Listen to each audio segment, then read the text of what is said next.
5জন লোকক আটক কৰি কঠোৰ হৈছে আৰু জেললৈ পঠিওৱা হৈছে। ধুবুৰী জিলা প্ৰশাসনৰ পৰা দিয়া হোৱা নাই কোনো ধৰণৰ ই-পাছৰ আৰু ধুবুৰী অতিৰিক্ত উপায়ুক্ত সৰফৰাজ হকে এই কথা সংবাদ মাধ্যমৰ আগত জনাইছে। আমি পুনৰ জনাইছোঁ যিহেতু ই-পাছৰ নামতো একাংশ লোকে এতিয়া ভুৱা ই-পাছেৰে এতিয়া বাহন চলোৱা দেখিবলৈ পোৱা গৈছে। লকডাউনৰ মাজতে এই ঘটনা ধুবুৰীত সংঘটিত হৈছে। চাপৰৰ বহলপুৰত ভুৱা ই-পাছেৰে আন্তঃজিলা যাতায়াত অব্যাহত ৰখা হৈছে। এটা দুষ্ট চক্ৰই ভুৱা ই-পাছেৰে চলাইছিল কেইবাখনো বাহন। ধুবুৰী জিলা প্ৰশাসনে দুষ্ট চক্ৰটোৰ বিৰুদ্ধে ইতিমধ্যে ৰুজু কৰিছে গোচৰ। এখন বাছ, 4খন চাৰিচকীয়া বাহনৰ নামত এজাহাৰ ইতিমধ্যে দাখিল কৰিছে প্ৰশাসনৰ তৰফৰ পৰা। বাহন কেইখনৰ চালক যাত্ৰীৰ নামতো গোচৰ ৰুজু কৰিছে ধুবুৰী জিলা প্ৰশাসনে। ইতিমধ্যে এই সন্দৰ্ভত 5জন লোকক আটক কৰি জেললৈ প্ৰেৰণ কৰা হৈছে।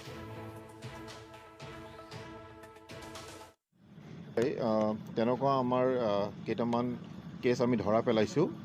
এখন বাছ আহিছিল আজি দুদিন আগত। সেই বাছখন তেওঁলোকৰ আচলতে এখন পাছ আছিল। সেই পাছখনৰ ম্যাদ উকলি গৈছিল। তথাপিও তেওঁ পিছদিনাখন আমাৰ জিলাৰ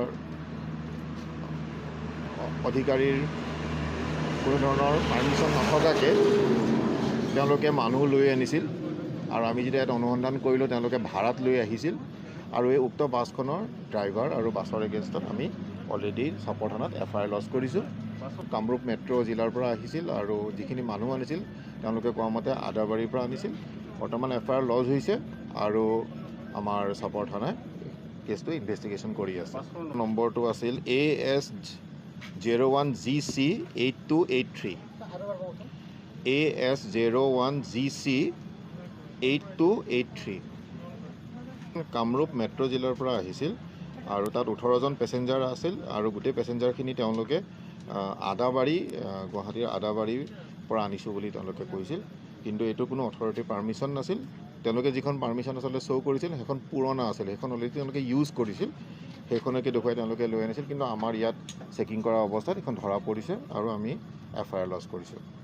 আৰু আমাৰ ইয়াত 4খন ই-পাছ আচলতে ধুবুৰী জিলা যিহেতু ৰেড জ'ন আছিল, ইয়াৰ পৰা মানুহ ওলাই যোৱা তেনেকুৱা ধৰণৰ আমি পাছ দিয়া নাছিলোঁ আৰু ৰেড জ'নৰ পৰা ইয়ালৈ অহাৰ পাছো কোনো পাব নোৱাৰে। কিন্তু আমি যেতিয়া আমাৰ চেকিঙৰ সময়ত 4খন এনেকুৱা আমি পাছ দেখা পাইছিলোঁ ই-পাছ, সেই পাছকেইখন নলবাৰী জিলাৰ পৰা অহা মানুহ আনিবৰ কাৰণে দিয়া হৈছিল বুলি ই-পাছখনৰ পৰা দেখা গৈছিল। কিন্তু যেতিয়া আমি অনুসন্ধান কৰিলোঁ দেখা গৈছে গোটেইকেইখন ই-পাছ আচলতে আমাৰ যিটো ছিষ্টেমৰ পৰা জেনেৰেট হোৱা নাছিল। এইকেইখন ফেক পাছ আছিল। তেওঁলোকে ফটোশ্বপ কৰি পেলাই বনাইছিল আৰু 4খন ই-পাছৰ এগেইনষ্টত উক্ত ড্ৰাইভাৰৰ এগেইনষ্টতো FIR কৰা হৈছে। ইতিমধ্যে যোৱাকালিৰ যিটো কেছ আমি দিছোঁ সেই কেছটোত 5জন মানুহ অলৰেডি ন্যায়িক জিম্মালৈ প্ৰেৰণ কৰা হৈছে। যোৱাকালি গাড়ীখনৰ নম্বৰ আছিলে WB64S 8158। এইখন নলবাৰীৰ পৰা আহিছিলে। নলবাৰীৰ পৰা মানুহ আনিছিল। কিন্তু নলবাৰীৰ পৰা যিহেতু ৰেড জ'ন আছিল আৰু আচলতে সেই পাছখন আমি ইছ্যু কৰাই নাছিলোঁ। It was a fake pass, Photoshop কৰি পেলাই পাছখন বনাইছিল আৰু অলৰেডি FIR কৰা হৈছে। 5জন ড্ৰাইভাৰ আৰু 4জন পেছেঞ্জাৰ সকলোকে জুডিচিয়েল কাষ্টডিত পুলিচে প্ৰেৰণ কৰিছে। আৰু এখন FIR লজ কৰিছোঁ। এইখন FIR লজ কৰা হৈছে AS1718322 এই গাড়ীখনৰ এগেইনষ্টত। তেওঁলোকেও এখন ফেক পাছ বনাইছিল আৰু তেওঁলোকেও ড্ৰাইভাৰ আৰু 3জন মানুহ তেওঁলোকে নলবাৰীৰ পৰা আনিবলৈ চেষ্টা কৰিছিল। যিহেতু ফেক পাছ আছিল এইখনৰ এগেইনষ্টতো আমি FIR লজ কৰিছোঁ। 8233 যিখন গাড়ীৰ এগেইনষ্টত FIR আৰু এখন FIR আমি ইতিমধ্যে প্ৰস্তুত কৰি আছোঁ 2খন ই-পাছৰ এগেইনষ্টত, 2খন গাড়ীৰ এগেইনষ্টত। এই দুখনো ফেক ই-পাছ বনাই তেওঁলোকে।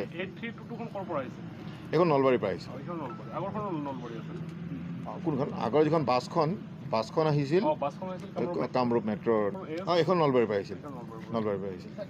আপোনালোকৰ মাধ্যমেৰে আমি জনাব বিচাৰিছোঁ যে এনেকুৱা এটা দুষ্ট চক্ৰ হয়তো ওলাইছে যি আমাৰ সৰ্বসাধাৰণৰ ৰাইজৰ মাজত পাছ উলিয়াই দিম বা এনেকৈ হয়তো কিবা দুষ্ট চক্ৰ আৰম্ভ কৰিছে।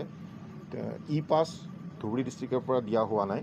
গতিকে তেনেকুৱা ই পাছ ইয়াৰ পৰা মানুহে আমাৰ জনসাধাৰণে পাব নোৱাৰে, তেনেকুৱা ই পাছ যেন ইউজ নকৰে আৰু ফেক ই পাছ যাতে আৰু কোনো ইউজ নকৰে আপোনালোকৰ মাধ্যমৰ থ্ৰুদি আমি সকলোকে আহ্বান জনাব বিচাৰিছোঁ। এতিয়ালৈকে 4খন ফেক ই পাছ আমি ধৰা পেলাইছোঁ। বিহিত ব্যৱস্থা আমি FIR কৰিছোঁ 4খন।